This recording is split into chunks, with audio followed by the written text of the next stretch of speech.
Tama nga yan, Tito Dom. Palayasin mong malditang babae na yon. Sulsul pa ni Rochelle dito. Tumiim ang kanyang mga bagang. Ang dami niyang gustong sabihin, ngunit pinigilan niya ang kanyang sarili.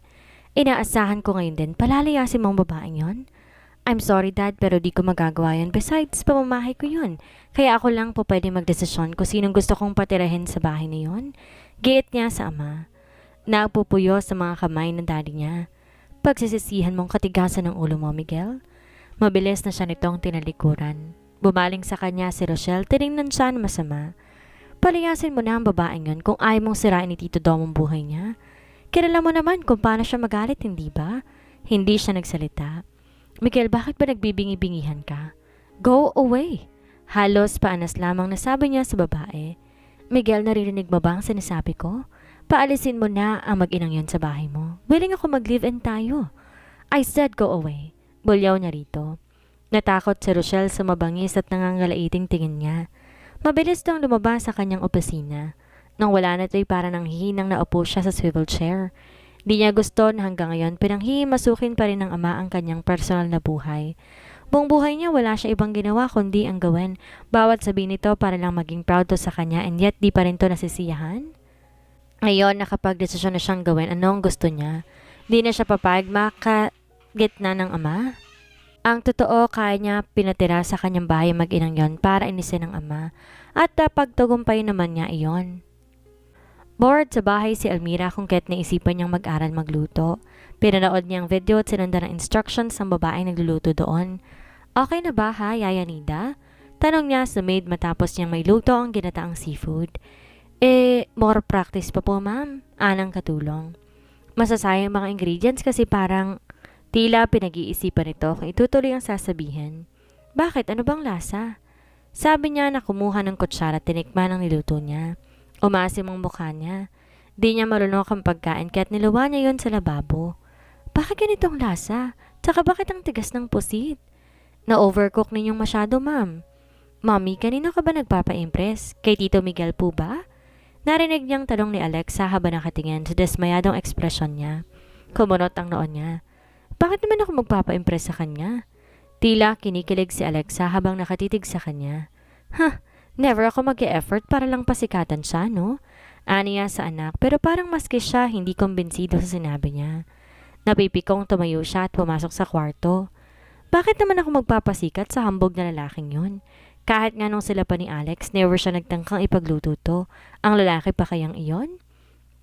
Natigilan siya na ma-realize na bakit nga ba siya napipikon sa sinabi ni Alexa. Sinundo si Almira ng tauhan ni Miguel.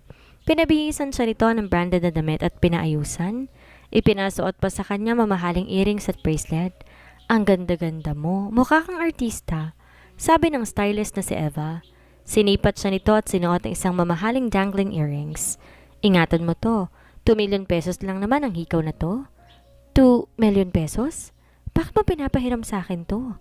Hindi naman sa akin yan. Galing yan sa jewelry shop na pag-aari ni Sir Miguel. Anito sa kanya. Giniya siya nito paharap sa salamin. Oh, hindi ba? Mas lalo ka nagmukhang mamahalin. In fairness, ang ganda-ganda niya na makita ang kabuuan sa salamin. Nilingon niya si Rex, ang tauhan ni Miguel. Saan ba kami pupunta?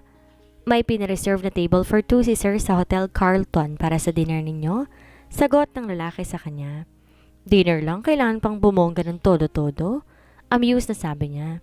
Ganyan talaga ang mga mayayaman. Masanay ka na. Bulong ni Eva sa kanya.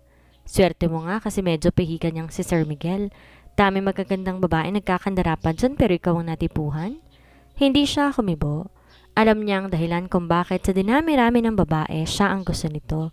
Siyempre pa dahil iisa sila ng hulma ni Alondra. Substitute lang siya sa kakambal niya. Besides, alam nito, kayang-kaya siya nitong makontrol dahil may hawak itong alas laban sa kanya. Wow!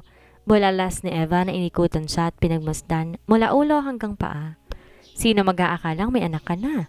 Naku, napakaswerte mo, Day. Ang ganda ng hubog ng katawan mo. Ang ganda pa ng tindig mo. Salamat. Tipid na sagot niya rito. Na matapos siyang ayusan, inihatid siya ni Rex sa Hotel Carlton.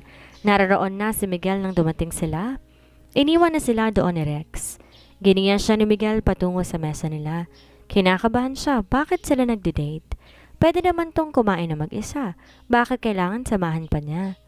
Napansin niyang paborito lahat niyang inorder nitong pagkain, pero alam niya si Alondra ang reference nito. And for the first time, kinakabahan siya as in, ang bilis-bilis ng pagtahip ng dibdib niya. Posible kayang ma-fall in love sa kanya si Miguel? Dahil kung siya ang tatanungin, hindi naman imposible na mahulog ang loob niya rito. Taglay nito lahat ng pisikal na katangiang hinahanap niya sa isang lalaki. Idagdag pang ubod ito ng yaman. Nagtataka ka siguro kung bakit tayo nagde-date. Sabi nito sa kanya, para may kuryenteng gumapang sa kanyang buong katawan na magtama ang kanilang paningin. Huwag mong bigyan ng mali siya to.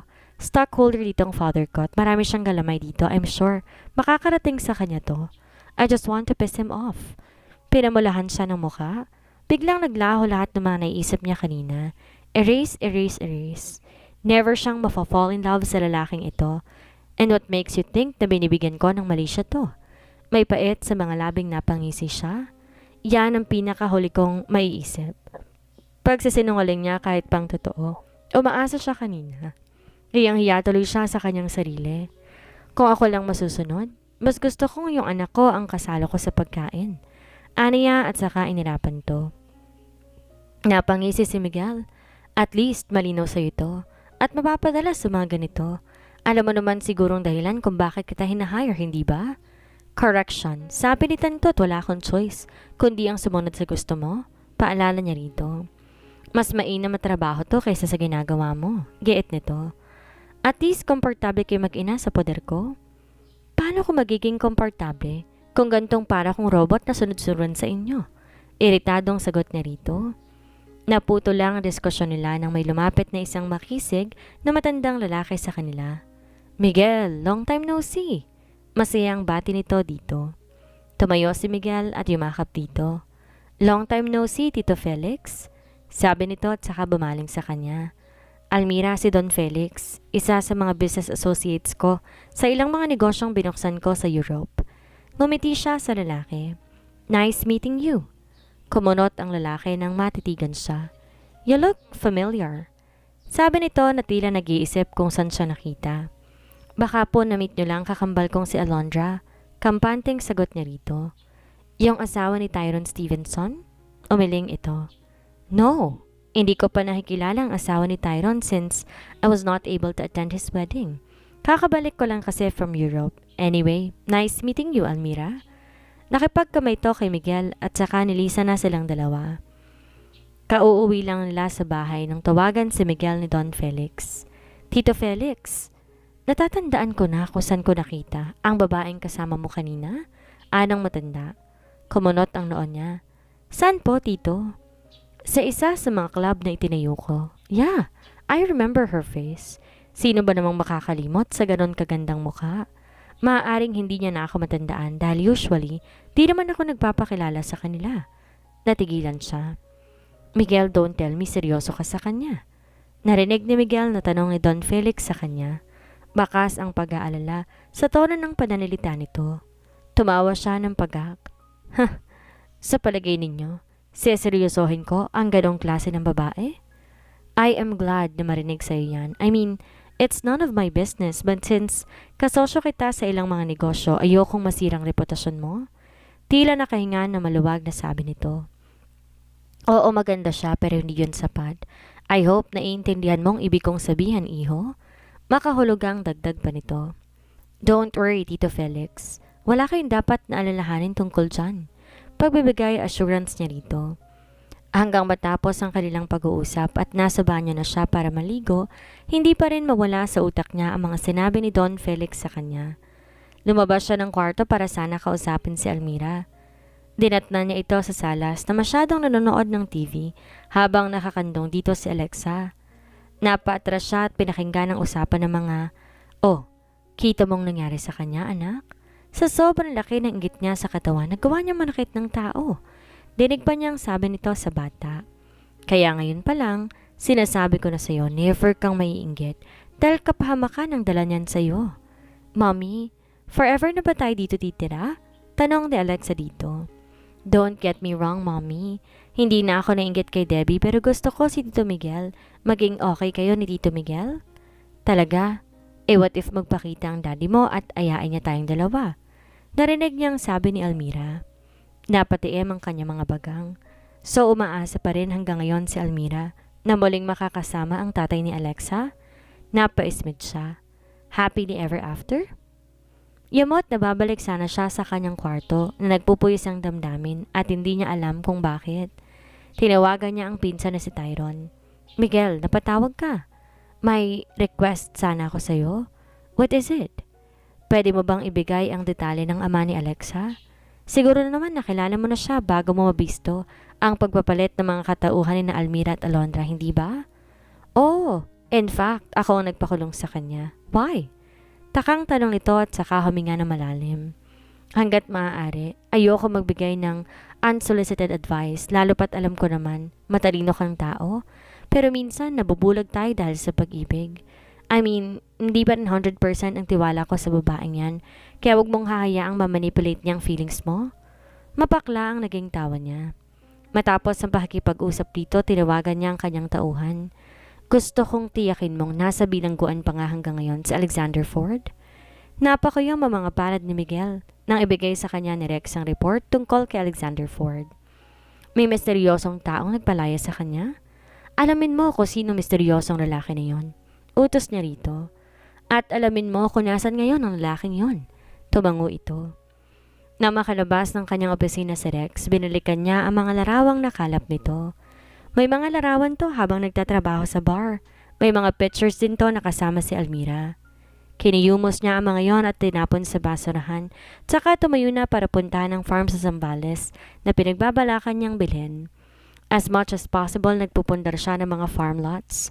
Meron siya mga farm sa iba't ibang panig ng Pilipinas. Ang pinakamalaki niyang nabiling farm ay yung nasa Mindanao na nasa 500 hectares. Pinatitinaman niya yun ng kakao, mangga, lansones at iba't ibang fruit-bearing trees. May babuyan din siya, mga kabayo, manok, kambing at baka doon. 10 taong nangangasiwa ng kanyang farm sa Mindanao at so far, maganda naman ang resulta noon. Nag-ROI na nga siya last year. Meron din siyang farm sa Bisaya, Bicol at Quezon Province na tigda 200 ektarya. Mga kakao naman na nakatanim doon at within this year, sisimulan niya nang mag-export na iba't ibang chocolates at iba't ibang cacao products. Sa ngayon, piniperfect pa niyang proseso, ngunit na-visualize niya na ang malaking potentials ng cacao business niya. Kung siya lang masusunod, mas gusto niyang pagtuunan ng pansin ang kanyang tinayong negosyo kaysa patakbuhin ng mga kumpanya ng mga Stevensons. Gusto niya mag-umpisa from scratch, gawin kung anong hilig niya. Sa ngayon, inuunti-unti niya nang humiwalay sa anino ng ama. Yon ang isa sa mga dahilan kung bakit niya ginagamit si Almira. Muli niyang naalalang sinabi nito kahapon sa anak. So hanggang ngayon ba may pagtingin pa rin to sa ama ng anak nito? Napaismid siya. Inabutan niyang nanonood ng TV sa sala si Almira. Kumuha siya ng beer sa fridge. Binigyan niya ito at naupo sa couch para lang sabayan ang ito sa panonood. Isang romantic movie ang pinapanood nito. Nasa chopper ang dalawang bida habang pinapanood ang scenery sa bundok. Ang sarap sigurong ma-experience ng ganitong klaseng date, sabi nito sa kanya. Binuksan nito ang beer and can na binigay niya at tinungga. Habang kasama mo yung taong mahal na mahal mo, nagkibit siya ng balikat at saka bumaling dito. May balita ka ba sa tatay ni Alexa? Umiling ito. Napatitig siya rito. Actually, maganda talaga si Almira. Medyo mas striking ang mga features nito kaysa kay Alondra, lalo ng deep set nitong mga mata. Kung di siguro sa ganitong pagkakataon niya ito nakilala, baka magustuhan niya ito. Biglang kinabahan si Almira nang makitang nakatingin sa kanya si Miguel or nakatitig sa mas tamang kahulugan ng salita. Na-conscious tuloy siya at nawala ng concentration sa kanyang pinapanood. Umayos siya ng upo at sinikap na huwag magpahalata sa awkwardness na nararamdaman.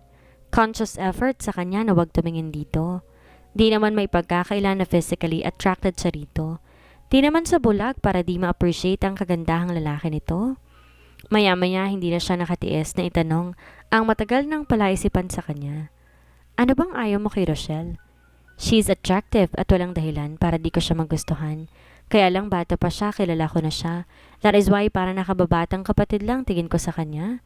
Tugon nito at saka tumiim ang tingin sa kanya.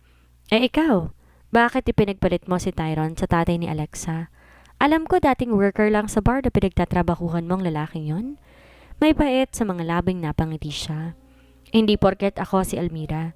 Mas pipiliin kong pera kaysa nararamdaman ng puso ko. Sagot niya rito. Kaya ba ginamit mo ang pinsan ko, ang pagkakitaan?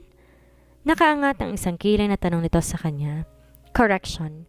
Binalik ko rin lang lahat sa kanya ang perang yon. Di naman ako magtsatsagang gumiding sa club kung marami akong pera eh. Ang hirap kasi sa inyo, paulit-ulit yung binabalik sa akin. Yung mga kasalanang matagal ko nang pinagsisihan at hanggang ngayon, pinagbabayaran ko pa rin. Matapang na sabi niya rito. Natahimik to. Hanggang kailan ba niya kailangang patunayan sa lahat na nagbago na siya? Na nagawa lamang niya mga bagay na yon dala ng pagkakataon. Na bagamat nagkasala siya, hindi siya masamang babae. Nagkataon lang na sobra siyang nagmahal. Tumayo siya. If you'll excuse me, inaantok na ako. Aniyang umalis na at pumasok sa kanyang kwarto. Ewan niya kung bakit para siyang sinusuntok sa dibdib sa tuwing pinagsasalitaan siya ni Miguel ng mga masasakit na salita. Kung tutuusin, sino ba to sa buhay niya? Di naman niya kailangang patunayan dito na hindi siya masamang babae. Bahala ito kung anong impresyon nito sa kanya, wala siyang pakialam. And yet, bakit parang naaapektuhan siya? Di niya na malaya na papaiyak na siya. Sasama ko paghatid sa'yo sa school? Yaya Nida, pakilinis na lang po ng buong bahay. Ako na maghahatid kay Alexa sa school? Pakisabi rin po sa driver yung kotse ko na lang gagamitin ko. Dadaan na rin po ako sa grocery para bumili ng mga kailangan natin sa kusina. Aniya sa katulong. Nakita niyang namilog ang mga mata ni Alexa. Ikaw ang maghahatid sa akin sa school, mommy? Yehey! Tuwang-tuwang sabi nito. Namiss ko yung bonding natin habang nagkakantaan tayo sa kotse, mommy. Tapos dadan tayo sa bakery at magbe-breakfast ng pandesal? Excited na sabi nito sa kanya. Ako rin eh, aniya rito. Minsan nakakasawa rin palang buhay mayaman, mommy. Wika pa nito. Natawa siya sa tinura ng anak. At gaya ng pinangako niya rito, bumili sila ng pandesal sa daan. Kinain nila yon habang papunta sa eskwelahan ni Alexa. I love you, mommy. Sabi pa ng bata bago pumasok sa loob ng gate ng school nito. I love you too, anya rito. Patakbo nang pumasok sa loob ng gate ang bata habang kumakaway sa kanya. Nang mawala ito sa kanyang paningin, nakangiting naglakad na siya patungo sa nakaparada niyang kotse. Binubuksan niya ang pinto niyon nang may humawak sa braso niya.